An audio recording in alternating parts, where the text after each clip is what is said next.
नमस्ते। श्री यादे education group से मैं नीतू और आप सभी का हार्दिक स्वागत करती हूँ।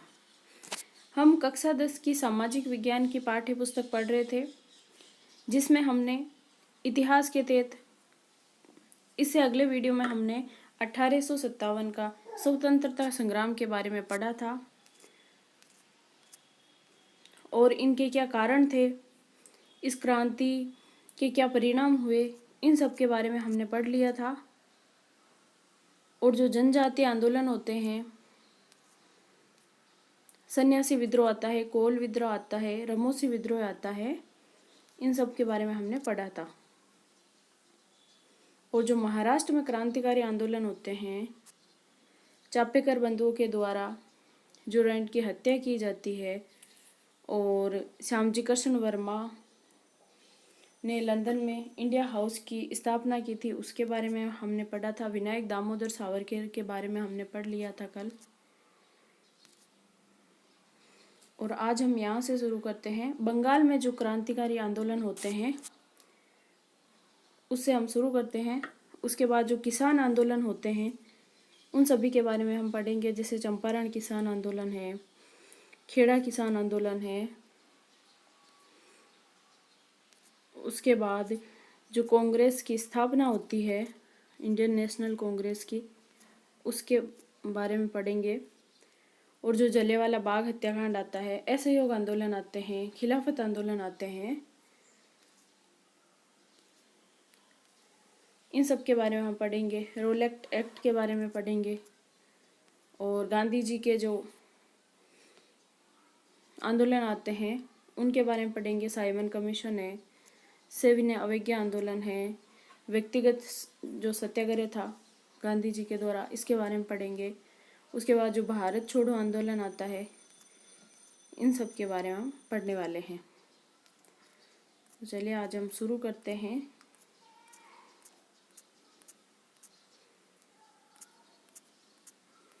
यहाँ से बंगाल में जो आंदोलन होते हैं,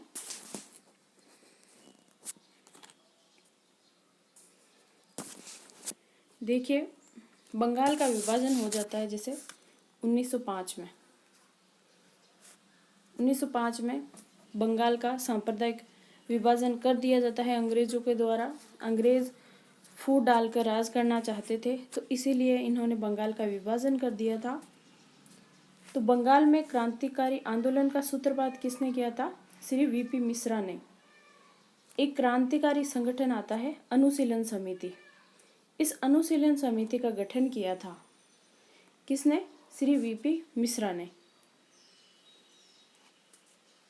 बंगाल में राजनीतिक जागृति बंगाल विभाजन के बाद आई। जब बंगाल का विभाजन हो गया था 1905 में, तो फिर वहाँ के लोगों में अंग्रेजों के प्रति विद्रोह की भावना उत्पन्न हुई और उनके मन में राजनीतिक जागृति पैदा हुई थी। तो 1905 में बंगाल के विभाजन के बाद ही राजनीतिक जागृति पैदा हुई थी। अब आंदोलन का उद्देश्य था विभाजन को रद्द करवाना। ये जो विभाजन होने वाला था इसको रद्द करवाना, अपितु स्वराज्य की प्राप्ति बन गया था। 1905 में जो ये वारिंदर कुमार घोष आते हैं ने भवानी मंदिर नामक एक पुस्तक लिखकर क्रांतिकारी कार्यों को संगठित करने की विस्तृत जानकारी दी थी। कौन? वारिंदर कुमार घोष ने। पुस्तक का क्या नाम था? भवानी मंदिर। तो इस पुस्तक के माध्यम से जो क्रांतिकारी कार्य थे उनको संगठित करने की विस्तृत जानकारी दी थी। और युगांतर और एक संध्या, ये दो पत्रिकाएं थी जो कि अंग्रेज विरोधी विचार पर प्रकाशित किए जाते थे। इसमें कौन सी? एक तो है युगांतर और एक संध्या। कहाँ पर? बंगाल में। और एक अन्य पुस्तक का नाम आता है मुक्ति कौन पाथे, यानी मुक्ति के स्मारक से, में सैनिकों से भारतीय क्रांतिकारियों को हथियार देने का आग्रह किया था। तो इतना ही याद रखना इसमें, जैसे कि वारिंदर कुमार घोष ने भवानी मंदिर नामक पुस्तक लिखी और क्रांतिकारी कार्य को संगठित करने की विस्तृत जानकारी दी थी। और युगांतर और संध्या, ये दो पत्रिकाएं अंग्रेजों के विद्रोहों को प्रकाशित करती थी और इस प्रकार 1905 के बाद क्रांतिकारी गतिविधियां होने लगी थी बंगाल में। इसके बाद जो किसान आंदोलन आते हैं, अंग्रेजों की कर व्यवस्था के कारण किसानों की हालत बहुत खराब हो चुकी थी भारत में और अंग्रेजों ने अपने स्वार्थ के लिए नील की खेती भी प्रारंभ करा दी थी। तो इस प्रकार भारत में सभी किसान भी दुखी थे। तो किसान आंदोलन हुए थे, उनके बारे में पढ़ते हैं हम। जैसे कि प्राचीन कृषि व्यवस्था को अंग्रेजों द्वारा बनाई गई नवीन प्रशासनिक व्यवस्था व कृषि नीतियों द्वारा धीरे धीरे तोड़ा जा रहा था।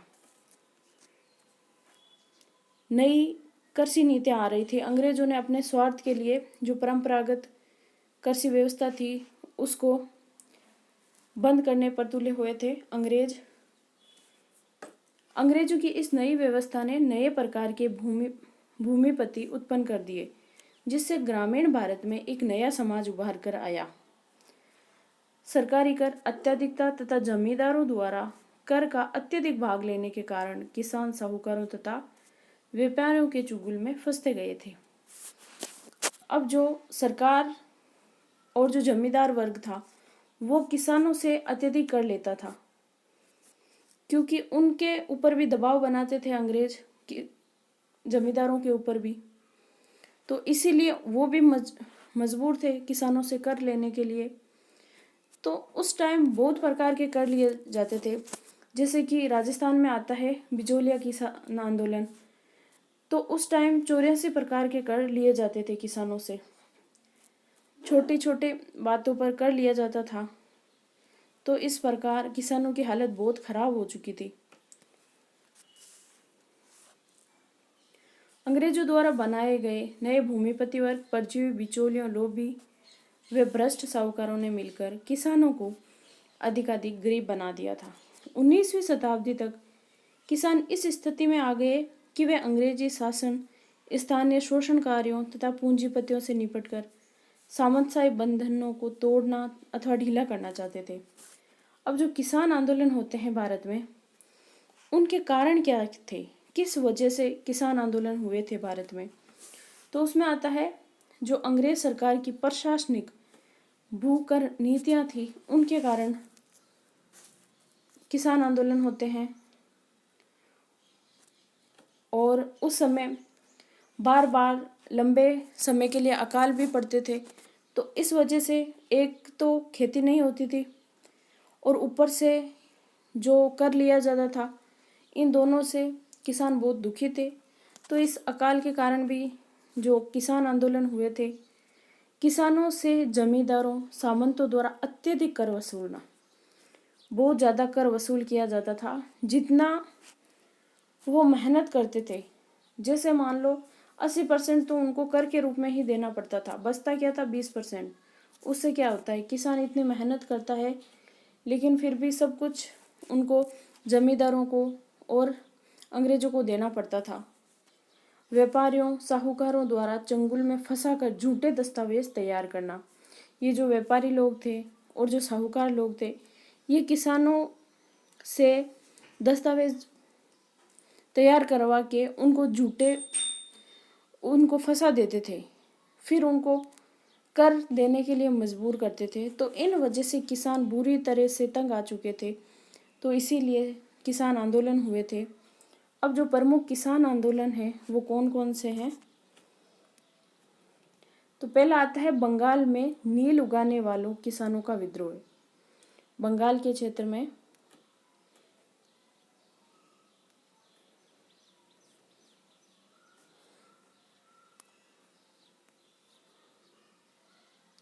यह विद्रोह अंग्रेज भूपतियों के विरुद्ध किया गया था।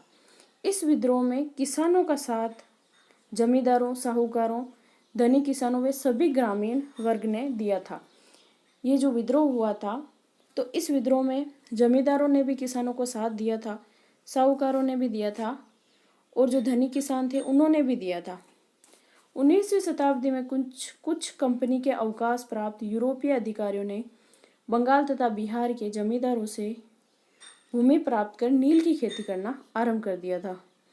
बंगाल के और जो बिहार के जमींदार थे, तो उनसे जो यूरोपीय अधिकारी थे उन्होंने जमीन प्राप्त करके नील की खेती करना अनिवार्य कर दिया था।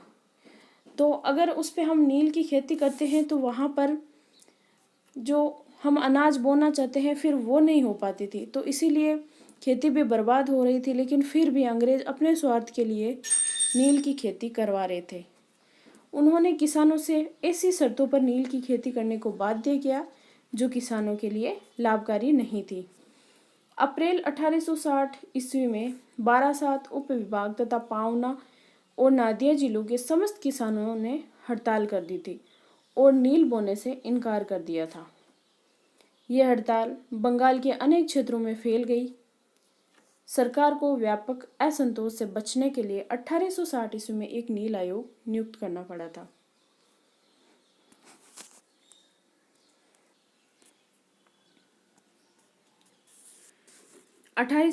ईस्वी में दक्षिण के विद्रोह में, जैसे दक्षिण के विद्रोह का कारण था अत्यधिक भूमिकर। यही कारण था, जो भूमिकर था वो बहुत ज्यादा था। कपास के भाव कम हो जाना और मराठा किसानों से अत्यधिक कर लिया जाता था। मारवाड़ी और गुजराती साहूकारों द्वारा लालच के कारण लेखों में हेराफेरी करने तथा अनपढ़ किसानों से बिना जानकारी के हस्ताक्षर करा लेते थे, जिससे दीवानी न्यायालयों में फैसले इन साहूकारों के पक्ष में जाने से किसान बेदखल हो जाते थे। 1875 ईस्वी में किसानों ने पूना जिले के साहूकारों के मकानों तथा दुकानों पर आक्रमण कर दिए।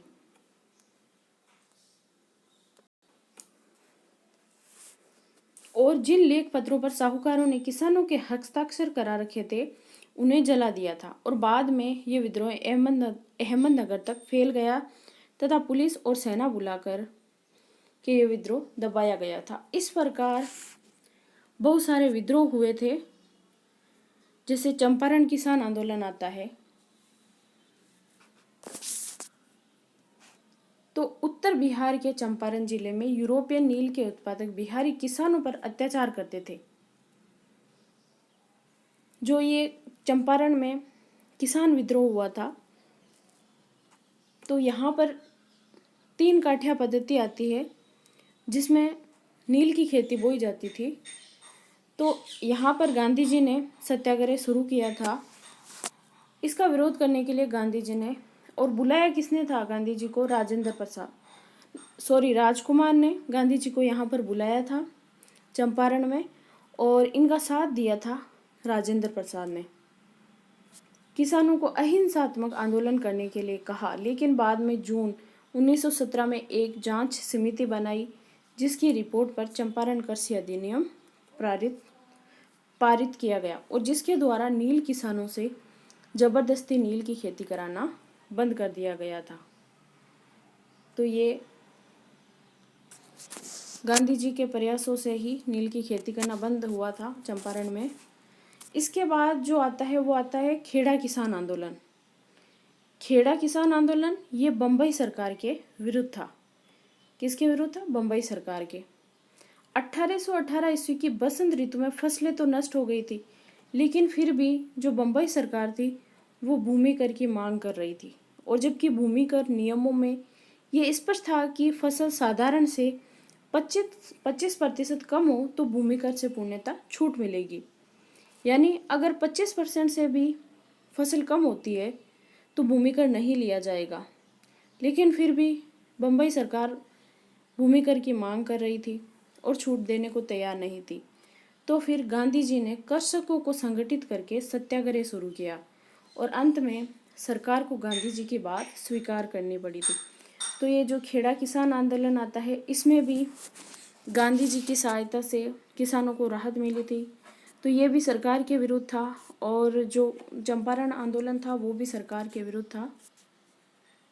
तो अन्य जो आते हैं, अखिल भारतीय स्तर पर किसान आंदोलन चलाने के लिए 11 अप्रैल 1936 को लखनऊ में अखिल भारतीय किसान सभा का गठन किया गया था। किसान सभा ने आंध्र प्रदेश में जमींदारों के खिलाफ भूमि व्यवस्था विरोधी आंदोलन किया तथा 1936 में बिहार में स्वयं ज्योति हुई भूमि के विरुद्ध आंदोलन किया। 18 अक्टूबर 1937 को किसान सभाओं ने सत्याग्रहियों पर हुए अत्याचारों के विरुद्ध कृषक दिवस मनाया। अब किसान आंदोलन तो यहाँ पे खत्म होते हैं। उसके बाद जो राजनीतिक आंदोलन होते हैं तो इनके वजह से फिर कांग्रेस का निर्माण होता है। तो ये राजनीतिक आंदोलन के बारे में पढ़ लेते हैं। जैसे कि 1857 जब प्लासी का युद्ध होता है 1757 में, तो 1757 में तो बंगाल में जब ये प्लासी का युद्ध हुआ था तो इसके बाद जो अंग्रेज थे वो यहाँ के सर्वसरा बन गए थे, यहाँ पर शासन करने लग गए थे। और इन 100 सालों में 1757 से लेकर जो ये 1857 में क्रांति होती है, इन 100 सालों में यहाँ की जनता इनकी नीतियों से परेशान हो चुकी थी, बहुत ज़्यादा परेशान हो चुकी थी। तो इसीलिए ये भड़ास निकली 1857 की क्रांति में। तो अंग्रेजों ने शासन शुरू किया प्लासी के युद्ध के बाद, और 1857 की क्रांति तक इनकी नीतियाँ बहुत खराब थी। लेकिन जब ये क्रांति हो गई तो इन्होंने अपनी नीतियों में बदलाव भी किया था 1857 की क्रांति के बाद। 1857 के स्वतंत्रता संघर्ष की असफलता के बाद स्वतंत्रता संघर्ष का नेतृत्व भारत के सभी भागों में भारत के आधुनिक शिक्षा प्राप्त करने वाले भूपतियों और संपन्न वर्ग के हाथों में आ गया था। यानी जब ये 1857 की क्रांति हुई, इसके बाद जो आधुनिक शिक्षा प्राप्त थे, संपन्न वर्ग थे, उनके हाथ में नेतृत्व आ गया था। ये वर्ग अपनी मांगों के लिए संसद को स्मरण पत्र, प्रार्थना पत्र देते थे और साथ ही देश के पढ़े लिखे लोगों को संगठित करने, अंग्रेजों द्वारा वर्तमान काल में कर रहे शोषण की जानकारी देकर जागृत कर रहे थे। ये जो पढ़े लिखे शिक्षित वर्ग था, तो इस प्रकार जो शासन था वो इन पढ़े लिखे और शिक्षित वर्ग के हाथ में आ गया था। और ये अपनी मांगों को कैसे मनवाते थे? प्रार्थना पत्र दे करके और लोगों को संगठित करके। इस काल के प्रारंभिक नेतृत्व करने वाले लोगों को इंग्लैंड के उदारवादी लोगों पर विश्वास था। ये जो लोग थे, इनको इंग्लैंड के जो उदारवादी लोग थे उन पर विश्वास था। ये लोग इंग्लैंड के उदारवादियों को भारत की वस्तु स्थिति, भारतीयों की आकांक्षाओं तथा भारत में संवैधानिक और प्रशासनिक सुधारों के लिए तैयार करना चाहते थे। यानी ये जो उदारवादी लोग थे, ये अंग्रेजी सरकार को चाहते थे कि अंग्रेजी सरकार यहाँ पर बनी रहे ताकि हमारे देश का विकास होता रहे। इनका ऐसा मानना था। इसके बाद जो 1858 ईस्वी के बाद जो राजनीतिक चेतना का प्रचार होता है, भारतीयों की धीरे धीरे राजनीतिक आकांक्षाएं बढ़ने लगी। सिविल सर्विस में स्थान ही नहीं बल्कि नियंत्रण करने की आकांक्षा भी जागने लगी थी 1858 के बाद। अब भारत में जनता के द्वारा चुनी हुई और उनके प्रति उत्तरदायी सरकार की मांग की जाने लगी। अब भारत की जनता शिक्षित हो गई थी और वो चाहती थी कि हम अपने फैसले खुद लें और हम खुद उत्तरदायी सरकार बनाएं। 1868 में बंगाल का एक प्रमुख अखबार आता है, हिंदू पेट्रियट। उसके संपादक थे कृष्णदास पाल ने ऐसी मांग की कि 1874 ईस्वी में उन्होंने भारत के लिए स्वराज्य शीर्षक से लिखे लेख में भारतीयों द्वारा भारतीयों के लिए संवैधानिक सरकार के प्रारंभ की बात कही थी। किसमें? जो ये बंगाल का प्रमुख अखबार आता है, हिंदू पेट्रियट, उसमें। उस समय जो राजनीतिक संगठन भारत में थे, वे इस प्रकार की प्रगतिशील मांग और उनके लिए संघर्ष करने के लिए तैयार नहीं थे। जो राजनीतिक संगठन थे, क्योंकि वो उदारवादी थे और वो तो इन सब के लिए, स्वराज्य के लिए तैयार नहीं थे। इसके लिए बंगाल के कुछ विद्वानों, चिंतकों ने 1875 में इंडियन लीग की स्थापना की थी। किसकी? इंडियन लीग की। इसका उद्देश्य भारतीयों में राष्ट्रवाद का भाव जागृत करने तथा राजनीतिक चेतना जागृत करना था। सार्वजनिक चेतना के द्वारा प्रारंभ होने वाला ये पहला राजनीतिक संगठन था। कौन सा? Indian league. इस प्रकार इसके बाद जो इंडियन एसोसिएशन आता है, ये संस्था की स्थापना के अगले वर्ष यानी 1876 ईस्वी में सुरेंद्र नाथ बनर्जी के नेतृत्व में कलकत्ता के अल्बर्ट हॉल में लगभग 800 प्रमुख लोगों ने इसमें भाग लिया था, जिसमें यह तय हुआ कि संगठन समान राजनीतिक विचार रखने वाले लोगों को एक मंच पर लाएगा और सामान्य जनता को संगठित करेगा। ये जो इंडियन एसोसिएशन है, ये किसके नेतृत्व में था? सुरेंद्र नाथ बनर्जी के नेतृत्व में, और इसमें 800 लोगों ने भाग लिया था।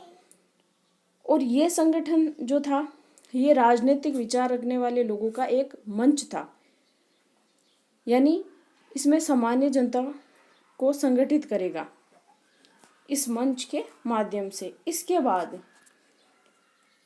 इसके बाद इंडियन नेशनल कांग्रेस की स्थापना होती है।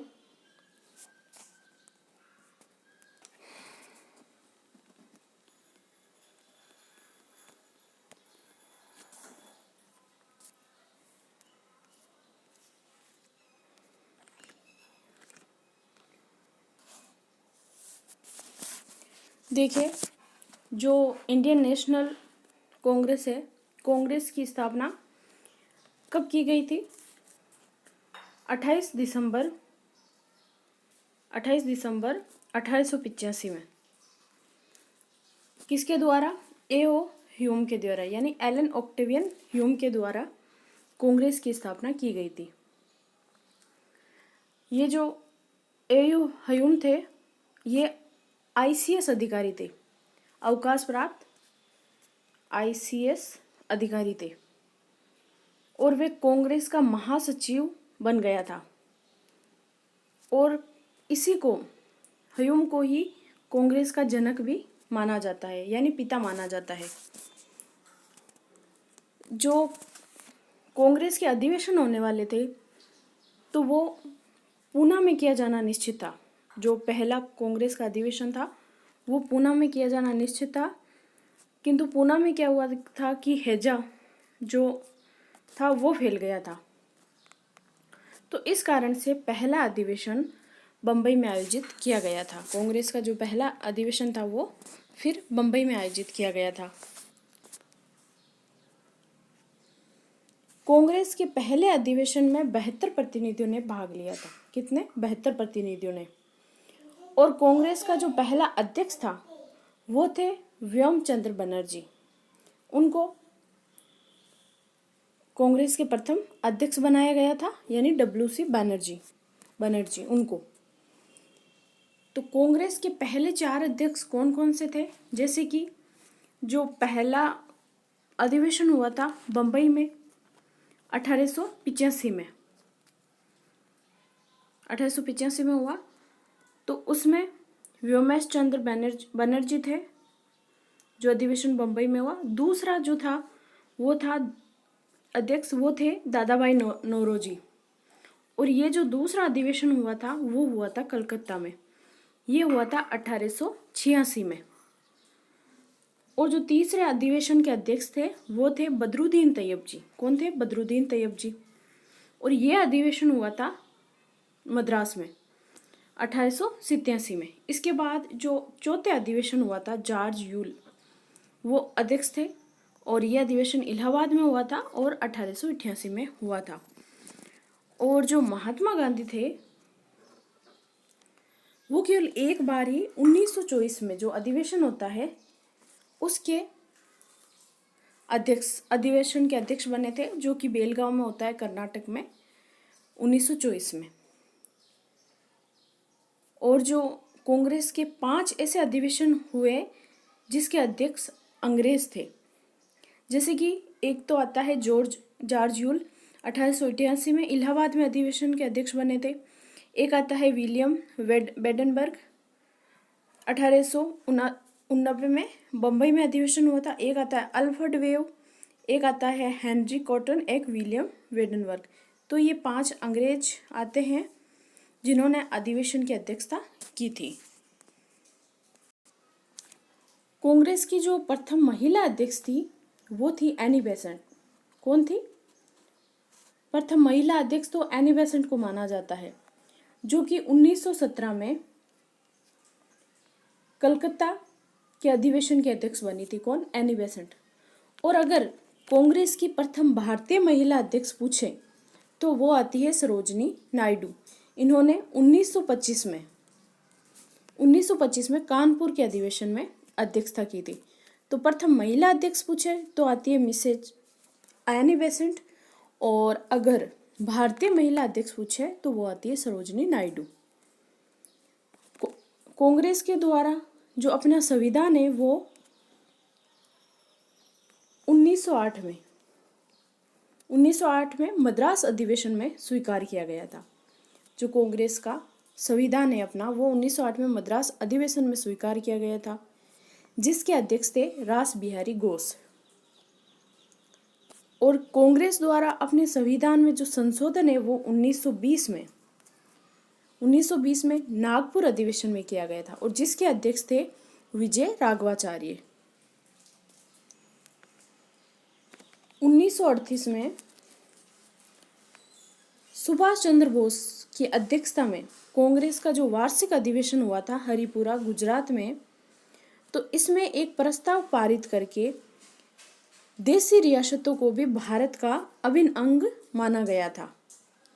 और देशी रियासतों को भी कांग्रेस ने अपने आंदोलन का कार्यक्षेत्र घोषित किया था। किंतु ये जो निश्चय किया गया था कि प्रत्येक देशी रियासत में वहाँ के जो प्रजामंडल के द्वारा आंदोलन चलाया जाएगा, जिसे कांग्रेस का पूर्ण समर्थन प्राप्त रहेगा।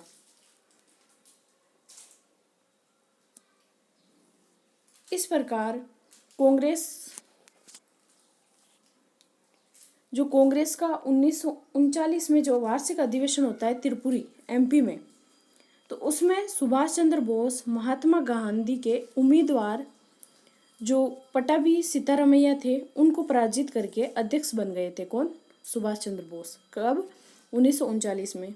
और बाद में सुभाष चंद्र बोस को अध्यक्ष पद से भी त्यागपत्र देना पड़ा था, और उनकी जगह जो डॉक्टर राजेंद्र प्रसाद आते हैं उनको कार्यवाहक अध्यक्ष बनाया गया था। और सुभाष चंद्र के द्वारा 1939 में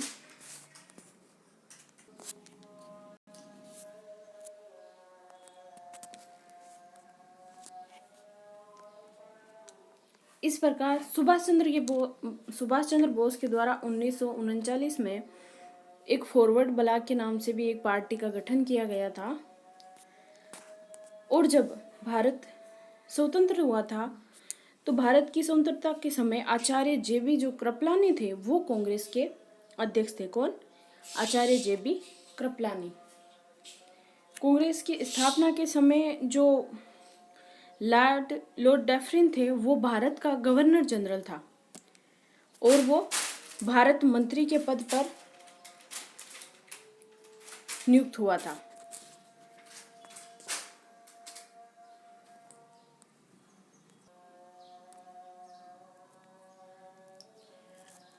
अब जो ह्यूम के द्वारा जो कांग्रेस का गठन किया गया था उसके पीछे उद्देश्य क्या थे? कांग्रेस की स्थापना के पीछे उद्देश्य क्या थे? तो इनके बारे में 3 मत मिलते हैं। जैसे कि पहला आता है कि सामान्यतः ये माना जाता है कि जो ह्यूम था वो अंग्रेज होते हुए भी जो भारतीय जनता थी उनके प्रति सहानुभूति रखता था, और उसके द्वारा जो कांग्रेस का गठन किया वो भारतीय जनता के हितों को ध्यान में रखकर किया गया था। और जो दूसरा कारण आता है कि जो लाला लाजपत राय ने अपनी बुक थी यंग इंडिया, उसमें ये मत मिलता है कि ह्यूम के द्वारा कांग्रेस का गठन भारतीय जनता के हितों को ध्यान में रखकर नहीं किया गया, बल्कि जो ब्रिटिश साम्राज्य के सेफ्टी वॉल के यानी रक्षा कवच के रूप में किया गया था। और जो अधिकांश इतिहासकार है वो इसी मत को सही मानते हैं। यानी कि जैसे 1858 में क्रांति हुई थी, तो अंग्रेज नहीं चाहते थे कि ऐसी क्रांति दोबारा हो, इसीलिए वो एक ऐसे संगठन का निर्माण करना चाहती थी जो जनता की भड़ास को निकाल सके, उन तक पहुंचा सके।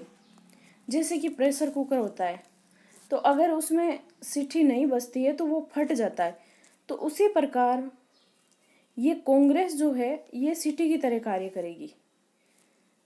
तो यही मानते हैं इतिहासकार, इसीलिए अंग्रेज जो ने अपने स्वार्थ के लिए कांग्रेस का निर्माण करवाया था।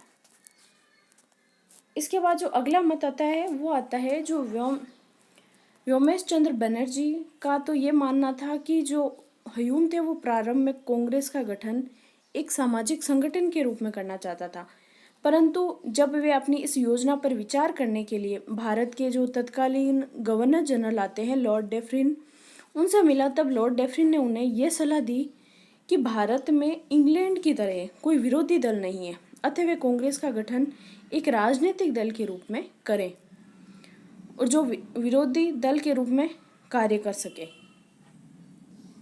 तो इस प्रकार भारतीय जो राष्ट्रीय कांग्रेस था उनका निर्माण हुआ, 3 चरणों में हुआ था, जिसमें पहले चरण में 1885 से 1905 तक तो उदारवादी दल आता है। उसके बाद दूसरा चरण आता है 1905 से 1919 तक। उसके बाद जो उग्रवादी युग आता है जिसमें लाल बाल और पाल प्रमुख नेता थे। और तीसरा चरण आता है वो आता है 1919 से भारत की स्वतंत्रता के तक, 1919 से 1947 तक जो आता है गांधी युग। तो 3 चरणों में सामान्यतः जो ये राष्ट्रीय आंदोलन थे वो 3 चरणों में विभाजित हो गए थे। तो चलिए हम पढ़ लेते हैं।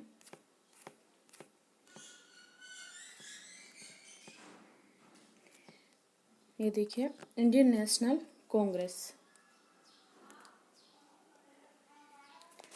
1858 ईस्वी के बाद भारत में चल रहे राजनीतिक विकास का परिणाम इंडियन नेशनल कांग्रेस था, जिसकी स्थापना एक अंग्रेज भारतीय सिविल सेवा के जो सेवानिवृत्त अधिकारी थे एलन ऑक्टेवियन ह्यूम ने की थी।